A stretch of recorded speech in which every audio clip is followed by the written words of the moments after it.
One of the most helpless situations in your academic journey is you knowing that your examination is approaching. You know that you need to study well for your examination. However, each time you pick up your book to read like this, sleep will come proposing to you. Come and marry me now. You leave your book and you go to sleep. The next time you pick up your book again to read, what happens? Sleep come proposing. Come and marry me now. You leave your book, you go to sleep, you sleep off. You cannot read 1 minute without sleeping off in a day, but you can spend 24 hours watching video within 24 hours, within 1 day. If you find yourself in that situation that you cannot just study your book without sleeping off, then I have a good news for you. Not the good news. The good news is that you are not alone, number one, and secondly is that there are some steps you can actually take to do what to at least limit that. In this video, I am about to unleash to you some of the steps you can take if you always find it difficult to study your book without sleeping off.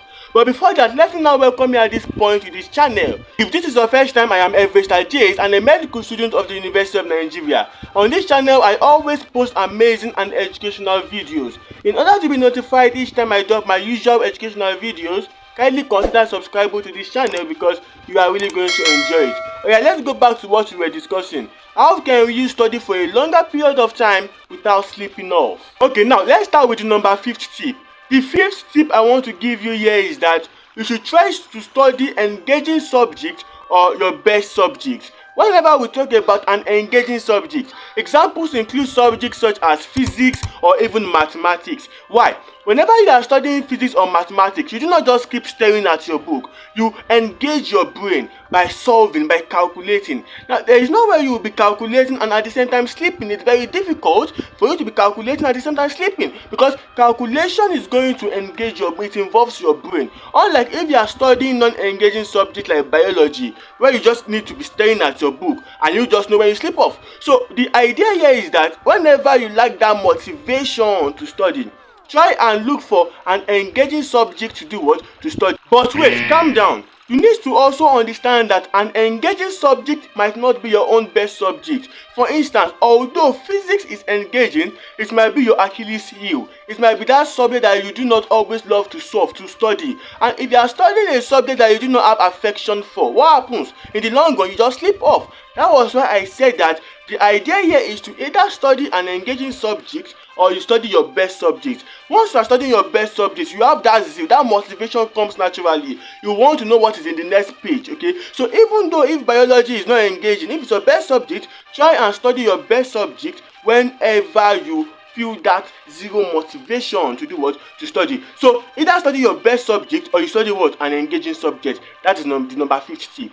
Now, the 4th suggestion I want to give you is that you revise what you have already learnt before. Whenever you are trying to study a new topic, a topic that is difficult to understand, you might have that zero motivation to keep studying it, and at the same time, you might start feeling asleep while studying that difficult new topic. However, when you try and revise what you have already learned before, your brain begins to connect it to what you now know now, and your study becomes very smooth. So, the 4th idea is that what? Try and revise what you have already learnt in the past if you feel very much sleepy and you must study. The 3rd idea here is that you should not eat just before studying. This is how the body works. Any part of your body that is doing more work at a particular time receives a larger supply of blood. Whenever you are reading now, more blood is being pumped to your brain because you are using your brain to understand. And also, more blood is being pumped to your eyes because you are also using your eyes to read. Now, this is what happens. When you now eat just before studying,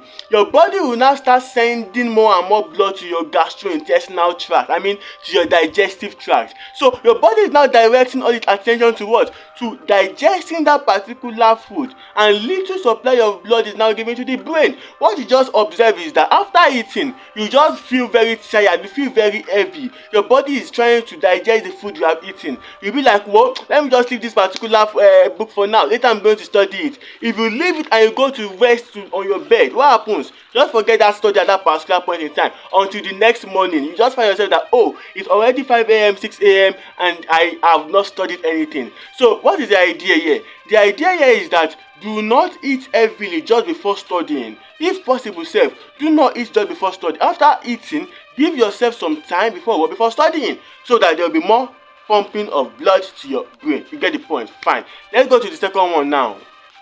The second point here is very, very powerful, and it is set up your environment right for study.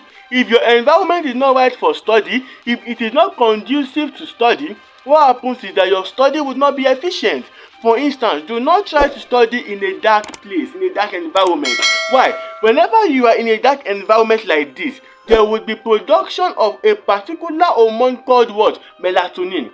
Melatonin makes you feel asleep. It makes you feel very sleepy. So your body begins to produce melatonin as you are sleeping. What happens? You are actually sleep reading. Okay? You won't know when you are just falling asleep. But when you are in a brighter environment now, what would happen is that there would be inhibition of that melatonin production. I mean, the melatonin will no longer be produced in a very large quantity. So you are less likely to sleep. And if you must study at night, ensure that your room is well lit up before studying. Make sure that you have reading lamp that can actually help you in reading. And still on setting up your environment right, you also need not sleep on bed. Do not sleep in bed whenever you want to study. Why? Because your brain always associates best with sleep. So whenever you're not sleeping on your bed, what happens is that your brain feels that zeal to sleep and you feel less zeal to study. And then what happens? The more zeal surfaces, you then sleep. You get the point? So try and set up your environment right. From lightening to not sleeping in bed and also studying. Now let's now move on to the first tip I want to give you. This first tip is very, very important, and it is try and have enough sleep. I know that many people will always say that intelligent students do not always sleep. They are always jacking 24/7. Well, that is not always true. Let me illustrate.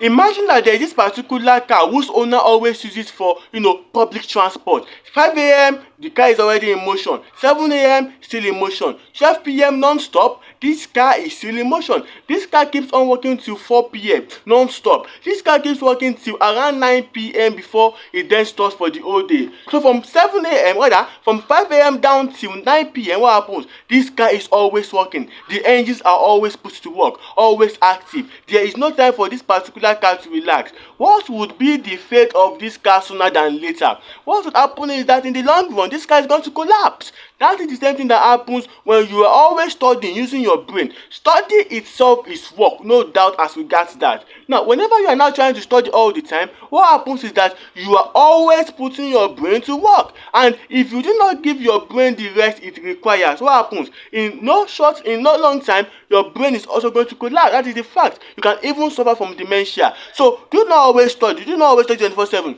Make sure that you study all the time, but give your brain that amount of sleep it needs. Is that now a ticket for you to start oversleeping? Of course not. Oversleeping is as inefficient as not having enough sleep. Let me also illustrate. Imagine that particular car we were discussing earlier. This car, 1 month, 2 months, it is just parked at a particular spot. No motion at all. 3 months, 5 months, 6 months, what happens? The car remains at that particular position. What would happen to it after some time? You get the point now. The car would also begin to malfunction. The very first day you might even try to start that car, it might not start that very first day. That's also what happens to you. When you also oversleep, your body will also start to malfunction. Yes, your body starts to malfunction. So the best thing is to try and strike that particular balance between your sleep. Do not sleep too much. Do not deprive yourself of sleep. So in conclusion, the fact is that you are always sleeping while studying does not necessarily mean that you are a dullard. No, not at all. And I am very confident that if only you can put this to work, if only you can apply these 5 tips I've given to you, you will start to study for a longer period of time without sleeping off. So I hope you found this video very interesting and educative. If so, can you subscribe to this channel and also like this video? It is very important to like this video. By liking this video and also sharing it, you are joining our YouTube community. Thanks very much for watching. We will see you in the next video next Sunday 5 p.m. as usual.